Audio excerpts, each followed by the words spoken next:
Army chief general Qamar Javed Bajwa ने कहा है कि कौमी इक़्तिसादी मरकज़ कराची में अमन व अमान पाकिस्तान की सलामती व इस्तेहकाम के लिए नागुज़ीर है। पाक फ़ौज के शोबा ताल्लुकात आमा ISPR के मुताबिक army chief general Qamar Javed Bajwa 2 रोज़ा दौरे पर कराची पहुंचे हैं, जहां उन्होंने अर्बन फ्लडिंग का फ़िज़ाई जायज़ा लिया।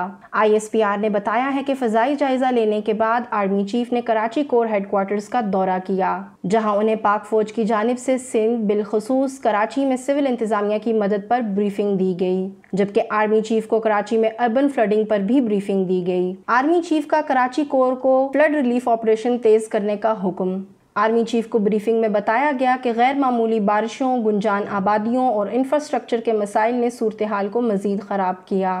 इस मौका पर army chief general Qamar Javed Bajwa का कहना था कि कराची का अमन मुल्क की सिक्योरिटी और इस्तेहकाम के लिए बहुत ज़रूरी है। कराची और सूबे में ज़िंदगी मामूल पर लाने की कोशिशें जारी रहेंगी। उन्होंने कहा कि पाकिस्तान का कोई शहर ऐसी कुदरती आफत से नहीं निमट सकता।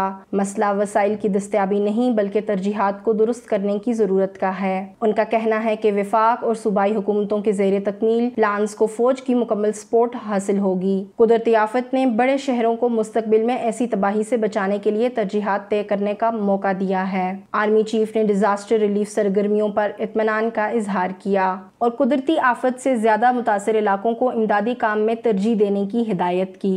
इस मौका पर आर्मी चीफ का कहना था कि किसी खास इलाके के असर रसूख के बाइस ज्यादा मुतासर इलाकों से तवज्जो न हटाई जाए। पाक फौज जरूरत के इस वक्त कौम को मायूस नहीं करेगी।